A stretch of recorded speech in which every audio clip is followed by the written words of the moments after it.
s'arrêta net à la vue de Prométhée et s'écria: « Que vois-je ? Une forme battue des vents, enchaînée au rocher. As-tu fait le mal ? Est-ce là ton châtiment ? Où suis-je ? Réponds à la fortunée vagabonde. Cette errance, je ne trouve nul endroit où laisser ma souffrance. C'est une jeune fille qui te parle, bien que sa tête porte des cornes. » Prométhée la reconnut. Il n'ignorait rien de son histoire et l'appela par son nom. « Je te connais, Io, fils d'Ikanos. Tu as enflammé le cœur du dieu, et Héra t'a pris en haine. C'est elle qui t'oblige à cette fuite et qui ne connaît pas de fin. » Io fut tellement étonnée qu'elle en oublia sa terreur. Elle restait là, immobile, stupéfaite. Son nom, dit par cet étranger, dans ce lieu solitaire. Elle l'implora. « Qui es-tu, infortuné, toi qui dis la vérité à celle qui souffre ?» Et il répondit: « Tu vois Prométhée, celui qui donna le feu aux hommes. » Dans ce cas, elle aussi connaissait son histoire à lui. Toi, celui qui sauva toute la race humaine, tu serais Prométhée, l'audacieux, le vaillant. Alors ils s'entretinrent familièrement, sans contrainte. Il lui raconta comment Zeus l'avait traité, et elle lui dit que c'était à Zeus qu'elle-même, jadis une princesse jeune et heureuse, devait d'être changée en une bête, un animal affamé qui fuit, affolé par de grands bonds maladroits. Héra, l'épouse jalouse du dieu, était la cause directe de ces infortunes, mais Zeus restait le grand responsable, car il envoyait dans sa chambre virginale toujours des rêves pendant la nuit, qui murmuraient des mots tendres et doux. Oh, heureuse, heureuse jeune fille, pourquoi garder si longtemps ta virginité ? La flèche du désir a transpercé Zeus. Par toi, il veut capturer l'amour. Et toujours, chaque nuit, de tels rêves s'emparaient d'elle. Mais la crainte que la jalousie d'Héra, inspirée à Zeus, était plus grande encore que son amour. Et tout père de Dieu et des hommes qu'il fut, il agit en vérité avec bien peu de sagesse lorsqu'il tenta de se cacher, et Io avec lui, en enveloppant la terre d'un nuage si épais et si sombre que la nuit sembla chasser le jour. Il devait y avoir une raison à cet étrange phénomène. Héra le comprit parfaitement et aussitôt soupçonna son époux. Elle se mit à sa recherche et comme elle ne trouvait nulle part au ciel, elle descendit rapidement sur terre et donna au nuage l'ordre de partir. Mais Zeus avait été tout aussi prompte. Quand Héra l'aperçut, il se tenait debout à côté d'une ravissante génisse, Io bien entendu. Il jura qu'il ne l'avait jamais vue auparavant et qu'elle venait un instant de jaillir de la terre. Et ceci prouve que les mensonges des amants n'irritent pas les dieux. Mais cela ne semble pas les rendre pour autant plus efficaces, car Héra n'en crusa. Elle admit que la génisse était bien jolie. Zeus consentirait-il à lui en faire un présent ? Désolé, Zeus cependant comprit aussitôt qu'un refus dénoncerait toute l'affaire. Quelle excuse pouvait-il fournir ? Une petite vache insignifiante. À regret, il donna Io à son épouse, qui trouva sans peine le moyen d'empêcher les amants de se retrouver. Elle confia Io à Argus. Arrangement excellent, si l'on fut. En ce qui concerne Héra tout du moins, car Argus avait 100 yeux. Avec un tel gardien, qui pouvait dormir en formant quelques yeux et veiller avec le reste, Zeus semblait ne plus pouvoir rien tenter. Il vit la détresse d'Io changer en bête, arrachée à sa famille, et n'osa la secourir. Cependant, il alla enfin trouver son fils Hermès, le messager des dieux, et lui dit de trouver un moyen de tuer Argus. Aucun dieu n'était plus intelligent qu'Hermès. À peine avait-il sauté du ciel sur la terre qu'il déposa tous ses attributs divins et déguisé en paysan, il se dirigea vers Argus en jouant doucement d'un pipeau de roseau. Ce son plut à Argus, qui pria le musicien d'approcher. « Pourquoi ne viens-tu pas t'asseoir près de moi sur ce rocher ?» lui dit-il. « On y est à l'ombre. C'est un bon endroit pour un berger. » Rien ne pouvait convenir mieux au projet d'Hermès. Et cependant, rien ne se passa. Hermès soufflait dans son pipeau, puis parlait, d'un ton le plus monotone. Quelques yeux cédaient à la somnolence et se fermaient, mais les autres restaient ouverts. Une histoire, enfin, eut plus de succès. Une histoire au sujet de Pan et de son amour pour une nymphe nommée Syrinx, qui fut changée en touffe de roseau par ses sœurs, les nymphes, au moment où il allait la saisir. Pan lui dit alors « Tu seras mienne cependant », et fit-elle ce qu'elle est devenue, un pipeau de berger en roseau joint par de la cire d'abeille. Et si cette histoire ne paraît pas beaucoup plus ennuyeuse que les autres, Argus sembla la trouver telle. Tous ses yeux se fermèrent. Bien entendu, Hermès le tua aussitôt.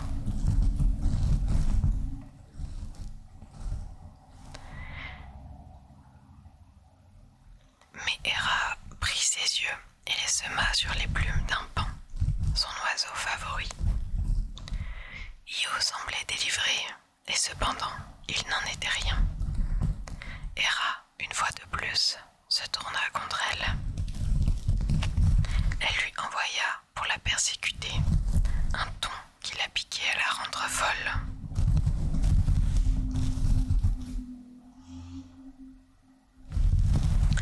Io dit à Prométhée « Il me mène tout au long de la grève.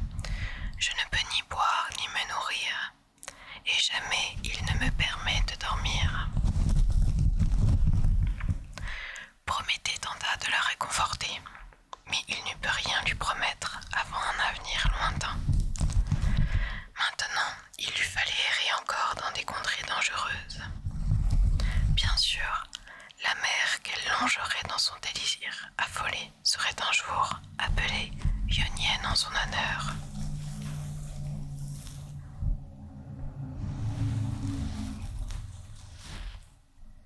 Et le Bosphore, c'est-à-dire quai de la Vache, rappellerait à chacun qu'elle l'avait traversé.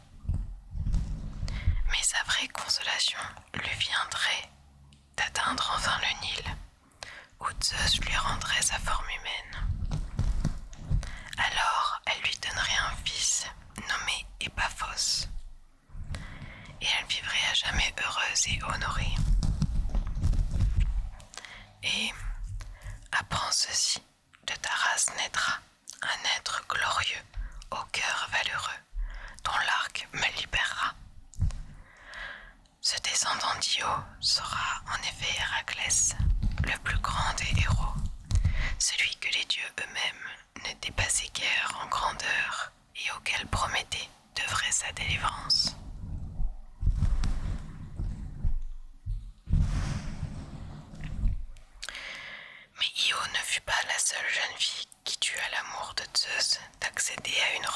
géographique.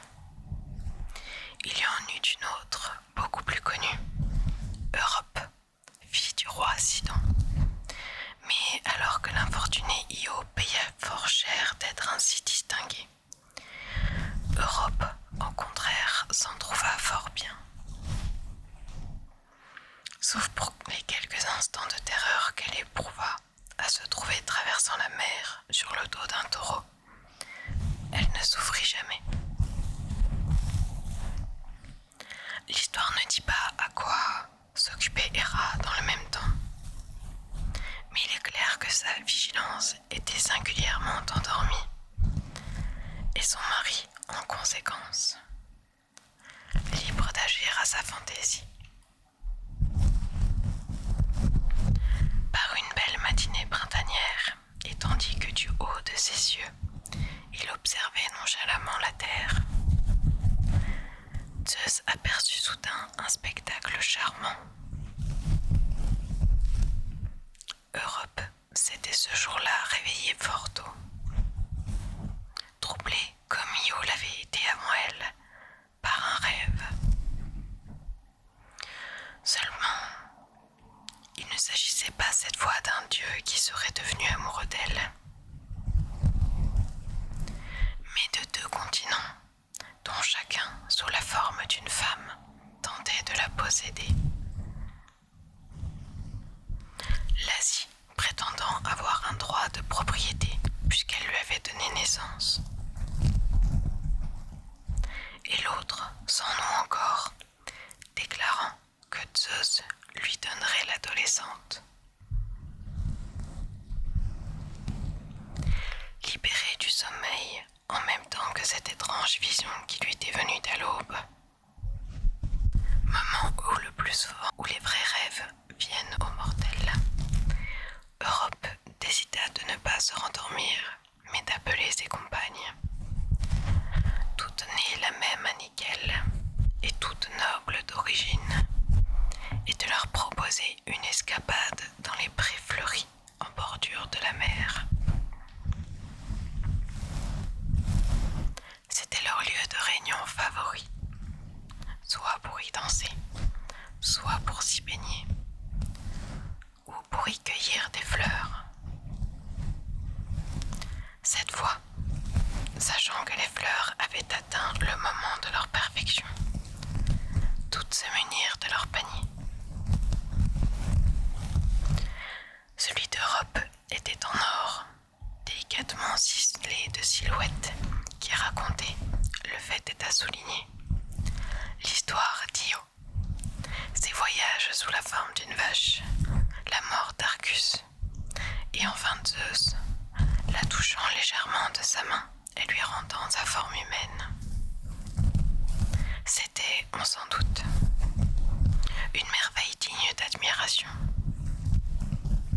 et l'œuvre d'un personnage qui n'était rien de moins qu'Héphaïstos, le célèbre ouvrier de l'Olympe.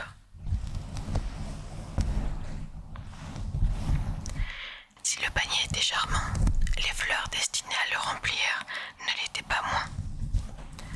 Narcisses odorantes, jacinthes, violettes et crocus jaunes.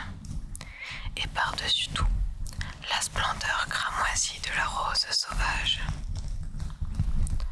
Enchantées, les fillettes poursuivaient leur cueillette, passant d'une prairie dans l'autre. Elles étaient toutes ravissantes, mais Europe brillait parmi elles, comme la déesse de l'amour dépasse les Grecs en éclat. Et ce fut précisément cette déesse de l'amour qui provoqua ce qui allait ensuite se passer. Tandis qu'accoudé au céleste balcon, Zeus observait ce joli spectacle.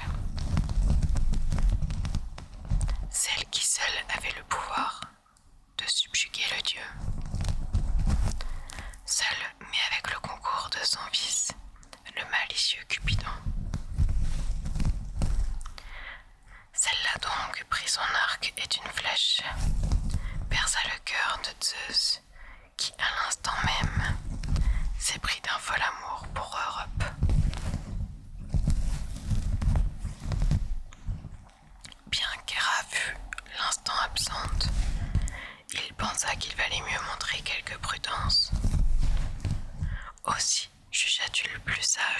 se changer en taureau pour paraître devant Europe. Nom de ces taureaux que l'on voit dans une étable ou paissant dans un pré, mais un taureau superbe, comme on n'en avait jamais vu encore et comme on n'en verra jamais plus. Avec une robe de couleur châtaigne, un front marqué d'un disque d'argent et surmonté d'une corne en croissant de lune. Il semblait si doux que les jeunes filles ne s'effrayèrent pas de le voir approcher. Elles l'entourèrent et le caressèrent à l'envi, respirant avec délice le parfum qui venait de lui. Un parfum plus odorant encore que celui des fleurs de la prairie. Ce fut vers Europe qu'il se tourna, et tandis qu'elle le flattait gentiment de la main, il meugla si harmonieusement que même une flûte ne put rendre un son plus mélodieux. Alors il se coucha à ses pieds, semblant lui offrir son large dos. Et elle cria aux autres de la rejoindre et de le monter avec elle. Car j'en suis sûre, il pourrait toutes nous porter. Et il semble si doux, si gentil à voir. Il ressemble plus à un homme qu'à un taureau, sauf qu'il ne parle pas. Elle s'assit en souriant sur le vaste dos, mais les autres, toutes vives qu'elles fussent, n'eurent pas le temps de l'imiter. Le taureau fit un bond et s'enfuit à toute allure vers la mer. Puis, non dedans, mais au-dessus de la grande étendue d'eau. Et tandis qu'il les foulait, les vagues se calmaient sous lui, et toute une procession surgit des profondeurs et les suivit. Les étranges divinités marines, Néreides, chevauchant des dauphins, Triton soufflant dans les conques, et le puissant seigneur de la mer lui-même, le propre frère de Zeus. Effrayé tout autant par ces étonnantes créatures que par les eaux mouvantes qui l'entouraient de toutes parts, Europe se retenait d'une main à la corne du taureau et de l'autre relevait sa robe pourpre pour éviter de la mouiller et les vents, en gonflant les plis comme une voile gonfle sur un bateau, et avec douceur il la faisait voguer. Ce n'est peut-être pas un taureau, mais certainement un dieu, pensait Europe. Et elle l'implora d'avoir pitié d'elle et de ne pas l'abandonner, seule sur quelque terre étrangère. Il répondit, montrant ainsi qu'elle avait justement deviné ce qu'il était en réalité. Il lui dit de ne pas s'épouvanter. Il était Zeus, le plus grand de tous les dieux. Et tout ce qu'il faisait en ce moment lui était inspiré par son amour pour elle. Il l'emmenait en Crète, sur son île, où sa mère l'avait caché dès sa naissance pour le soustraire à Cronos. Son père, elle lui donnerait des fils glorieux dont les sceptres exerceraient leur pouvoir sur la terre, sur tous les hommes de la terre. Bien entendu, tout se passa comme Zeus l'avait dit. La Crète fut bientôt en vue. Ils abordèrent, et les saisons, ces gardiennes des portes de l'Olympe, parèrent la jeune fille pour ses noces. Ses fils furent célèbres non seulement en ce monde, mais dans l'autre, ou dans deux d'entre eux, Minos et Rhadamante.